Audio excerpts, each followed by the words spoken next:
Good morning, student, and welcome to Rasa International School. Today's our chapter for class 8, chapter 25, Civics, Fundamental Rights and Fundamental Duties. Today, we have topics to discuss fundamental rights from the page number 224. आज जो हमारा chapter है वो class 8 के लिए chapter 25 नागरिक शास्त्र, और आज हम इसमें बात करते हैं मौलिक अधिकार और नीति निर्देशक तत्व। और आज जो हमारा इसमें विषय है वो फंडामेंटल राइट्स यानी कि मौलिक अधिकार के बारे में हम बात करेंगे। और इसमें पेज नंबर है हमारा 224 यानी 224। तो आज हम इस चैप्टर में फंडामेंटल राइट्स की पूरी डिटेल तो नहीं समझेंगे, लेकिन फंडामेंटल राइट्स होते कितने हैं और वो हमारे लिए जरूरी क्यों है, हम इस टॉपिक पे बात करते हैं। So look at the page number 224, fundamental rights and fundamental duty.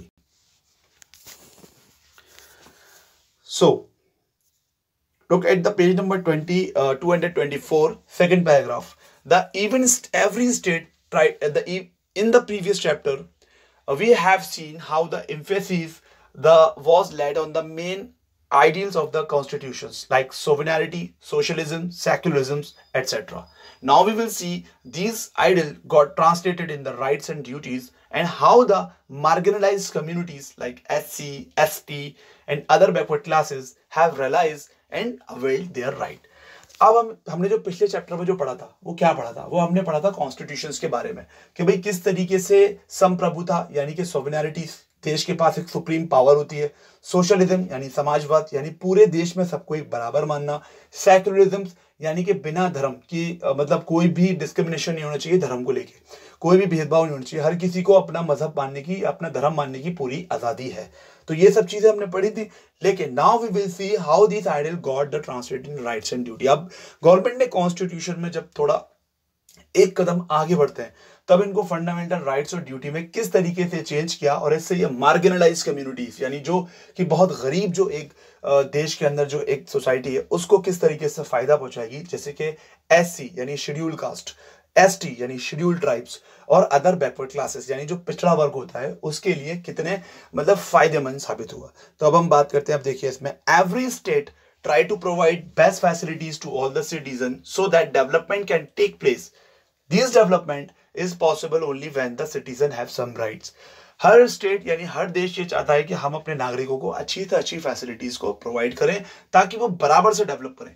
अब ये कब पॉसिबल है, जबकि सिटीजन्स को बराबरी के राइट दिए जाएं, जहां पर एससी, एसटी, जनरल, बैकवर्ड इन सबको ना बराबर की अपॉर्चुनिटीज दी जाए। Every state try to provide. अब देखिए यहां से the government works for the welfare of people. अब जितनी भी जो गवर्नमेंट है वो लोगों की भलाई के लिए काम करती है। Rights which are considered essential for the fundamental for the well-being and personal called the fundamental right. अब देखिए गवर्नमेंट ने ऐसे राइट प्रोवाइड किए जो कि आम लोगों की भलाई के लिए थे, जिससे उनकी लाइफ इजी हो जाए और उनकी लाइफ में जो पॉसिबिलिटीज हैं वो बढ़ जाए। तो भाई जो फंडामेंटल राइट है वो क्या है, right which are considered essential और fundamental for the well being of a person are called fundamental right.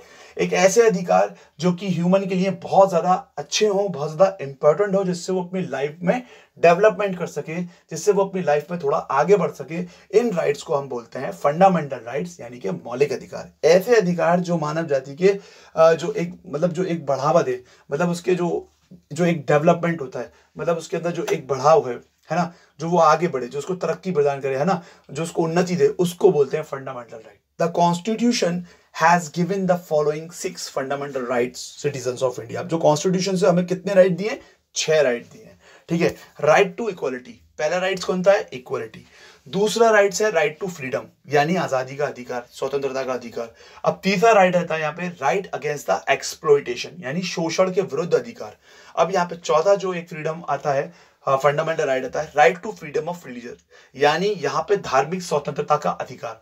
अब यहाँ पर जो पांचवा जो आता है वो क्या है, कल्चर एंड एजुकेशनल राइट यानी यहाँ पर क्या होता है, यानी यहाँ पर जो एक शिक्षा का अधिकार है ना, और जो कल्चर है, जो हमारी सभ्यता है, हम जो अपनी बोली है, बोलचाल है, हम उसको जो है वो बचा सकते हैं। अब जो छठा है राइट टू कॉन्स्टिट्यूशनल रेमेडीज, मतलब जो संविधान की जिसको आत्मा बोला जाता है, 6 जो कॉन्स्टिट्यूशन रेमेडी। अब ये है क्या, इन शॉर्ट इनको हम समझने की कोशिश करते हैं। देखिए अब हमें पता है कि हमारे जो फंडामेंटल राइट्स हैं वो कितने हैं, 6। लेकिन अगर मैं बात करूं फंडामेंटल राइट 7 है, तो आप मुझसे कहोगे सर इसमें लिखा तो 6 है, 7 का है। जो राइट टू प्रॉपर्टी है, अगर हम बात करते हैं सबसे पहले की, भाई सबसे पहले जो एक फंडामेंटल राइट्स हमें दिया गया ना, वो था भाई राइट टू प्रॉपर्टी। कौन सा था भाई? Right to property. अब उसको जो है वो हटा दिया गया, राइट टू प्रॉपर्टी जो है वो हटा दिया गया। भाई पहले 7 जो थे वो 7 फंडामेंटल राइट थे, जिसमें राइट टू प्रॉपर्टी भी एक राइट था, लेकिन राइट टू प्रॉपर्टी को हटा दिया गया। अब इसको क्यों हटाया गया, इसके लिए मैं आपको एक अलग से एक वीडियो बनाऊंगा और मैं उसमें बताऊंगा कि इन फंडामेंटल राइट्स में थे 7 जो राइट टू प्रॉपर्टी था, उसको क्यों रिमूव किया गया। ठीक है, तो अब हमारे पास एट द रिसेंट टाइम, मतलब जो प्रेजेंट टाइम में हमारे पास कितने फंडामेंटल राइट है? 6। कौन कौन से हैं, अब हम उस पर बात करते हैं। राइट टू इक्वालिटी, यानी कि सबको इक्वालिटी मतलब समानता का अधिकार, यानी अब जितने भी हमारी कंट्री में लोग हैं ना, उनको बराबरी का अधिकार दिया है। हिंदू, मुस्लिम, सिख, ईसाई, लड़का लड़की, है ना, कुछ भी हो, without the discrimination of their caste, gender and religious and colour, काला गोरा, लड़का लड़की, किसी भी मजहब का हो या किसी भी धर्म का हो, उसको इक्वलिटी प्रदान की जाए। यानी अगर वो काबिल है तो वो जॉब कर सकता है, कोई सी भी जॉब वो कर सकता है अपनी काबिलियत के दम पर। दूसरा हम बात करते हैं राइट टू फ्रीडम, आजादी का अधिकार, स्वतंत्रता का अधिकार। अब वो आजाद है कोई भी काम करने के लिए, है ना, हिंदुस्तान में किसी भी कोने में जाने के लिए, कहीं भी घर ले सकता है, कहीं भी घर बेच सकता है, खरीद सकता है ना, तो ये कहीं भी बिजनेस कर सकता है, तो ये हो गया राइट टू फ्रीडम। अब तीसरा होता है राइट अगेंस्ट द एक्सप्लॉयटेशन। इसमें ध्यान रखिएगा बेटा, 14 ईयर्स आप ध्यान रखिएगा, 14 साल से कम उम्र के बच्चों को हैजार्डस वर्क नहीं करने दिया जाएगा। मतलब ऐसा काम जो खतरे वाला काम, जैसे जिससे उनका फ्यूचर खराब हो रहा है, जैसे कोयले की खान में काम करना, है ना, चाय की दुकान पे काम करना, पढ़ने ना जाना हो, बच्चों को काम पे लगा देना, तो ये क्या है? ये एक्सप्लॉयटेशन है ना। ह्यूमन ट्रैफिकिंग, आदमियों की खरीद फरोख्त, आदमियों को बेचना, लोगों को बेचना, तो इस चीज पे गवर्नमेंट रोक लगाती है, इसको बोलते हैं right against the exploitation.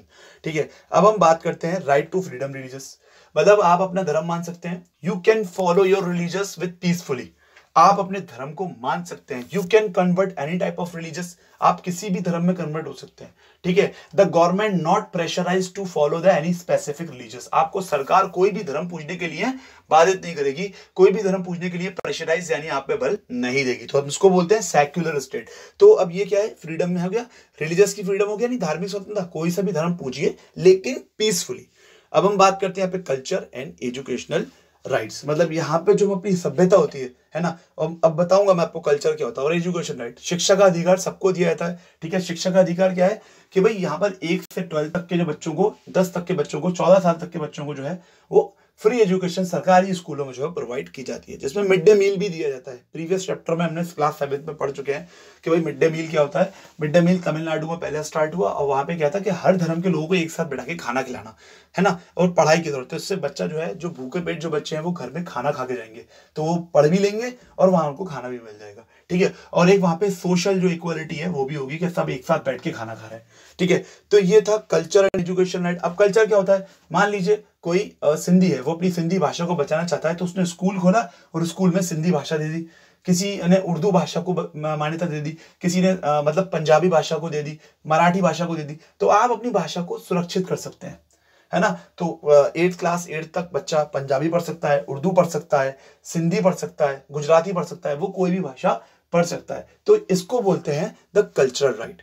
Right to constitutional remedies, अब देखिए इस राइट्स को हम बोलते हैं संविधान की आत्मा, और ये सबसे ज्यादा जो डिपेंड करती है the protector of the constitution, कानून के रखवालों को ये डिपेंड करती है। मतलब जो कोई भी पुलिस वाला किसी को अगर गिरफ्तार करेगा तो उसको एक स्पेशल राइट चाहिए कि आप उसको गिरफ्तार क्यों कर रहे हो, why you are arresting the particular person, you have to give an statement, written statement देना होगा कि आपके पास एक प्रूफ क्या है कि आप इसको गिरफ्तार कर रहे हो, और अगर आपने इसको गिरफ्तार किया तो आप इसकी एफआईआर काटेंगे और आप इसको अपनी फाइल में शो करेंगे। मतलब पर्सनल दुश्मनी में आप किसी को अरेस्ट नहीं कर सकते कि भाई बिना अरेस्ट, बिना आपने एफआईआर लॉन्च किए किसी को अरेस्ट कर लिया और पता चला आपने उसको गायब कर दिया या कहीं मार दिया तो आपके रिकॉर्ड में नहीं है, तो बिना एफआईआर करे आप किसी को गिरफ्तार नहीं कर सकते। अगर किसी ने बिना एफआईआर किए गिरफ्तार किया तो उसकी अगर कंप्लेंट कर दी गई तो 24 घंटे में विदिन 24 उसको सस्पेंड कर दिया जाएगा। तो इसीलिए इसको बोलते हैं राइट टू कॉन्स्टिट्यूशनल रेमेडी। अगर पुलिस वाले को किसी को गिरफ्तार करना होगा तो एक वारंट लाएगा और एक वजह बताएगा कि भाई हम इसको यूं गिरफ्तार कर रहे हैं। तो इस चैप्टर में हमने फंडामेंटल राइट्स के बारे में समझा नहीं, अभी हमने सिर्फ जाना कि कितने होते हैं। अब नेक्स्ट वीडियो जो आएगी उसमें हम फंडामेंटल राइट्स के बारे में डिटेल से बात करेंगे। I hope you like this video. We will upload some more new topic of this chapter. Till then stay safe and good bye.